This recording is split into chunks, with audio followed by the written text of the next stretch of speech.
ગામના મોટા ગુરુજી, ગ્રામજનો, ગુરુજનો તેમજ મારા નાના ભાઈ બહેનો, આજનો મારો વિષય છે સ્વચ્છતા અભિયાન.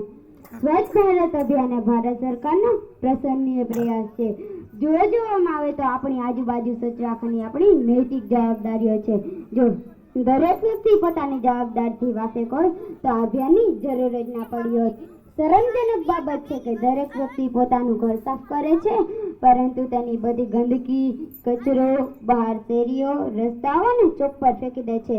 તો નથી માનતા કે આખો દેશ આપણું ઘર છે, તેને સાફ કરવું પણ આપણું જ કામ છે.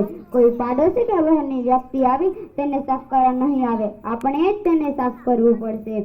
વડાપ્રધાન બન્યા પછી માનનીય શ્રી નરેન્દ્રભાઈ મોદીએ ગાંધી જયંતિના અવસર પર 2 ઓક્ટોબર 2014ના રોજ આ અભિયાનની શરૂઆત કરી હતી.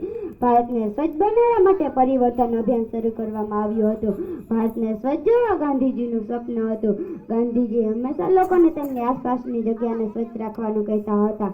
સ્વચ્છ ભારત દ્વારા ખાસ કરીને ગ્રામ્ય વિસ્તારના લોકોને જાગૃતિ લાવવાની છે કે તેઓ શૌચાલયનો ઉપયોગ કરે અને ખુલ્લામાં ન જાય. તે તમામ રોગો પણ ફેલાવે છે જે કોઈના માટે સારું નથી.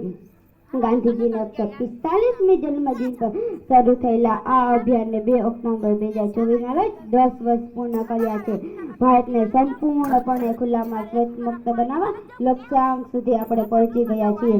ગાંધીજી હંમેશા કહેતા હતા કે સ્વતંત્ર કરતા સ્વચ્છતા વધુ મહત્વની છે.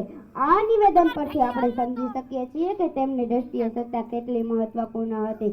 તેમણે સ્વચ્છ અને સ્વસ્થ ભારતની કલ્પના કરી હતી, જેને પૂર્ણ કરવાનું કામ માનનીય વડાપ્રધાનશ્રીએ ઉપાડ્યું હતું.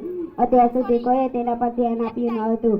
પ્રધાનમંત્રીએ સમગ્ર દેશમાં આ અભિયાનમાં વધુમાં વધુ સંખ્યામાં જોડાવા અને તેને સફળ બનાવવા અપીલ કરી હતી. આખા દેશે તેનું પાલન કર્યું અને આ અભિયાનમાં દેશવ્યાપી ચળવળ તરીકે ઉભરી આવ્યા હતા. વડાપ્રધાનશ્રીની વિનંતી પર મોટી હસ્તીઓએ આ મિશનમાં હાથ મિલાવ્યો. સ્વચ્છતા ચળવળના ભાગરૂપે દરેક વડાપ્રધાનશ્રી સાથે રસ્તા ઉપર ઉતરી આવ્યા હતા. સવારને લઈને વડાપ્રધાનશ્રી પોતે વારાણસીમાં ગંગા કિનારે 80 ઘાટની સફાઈ કરી હતી. આવો આપણે પણ આ અભિયાનમાં જોડાઈએ. અસ્તુ. જય હિન્દ, જય ભારત.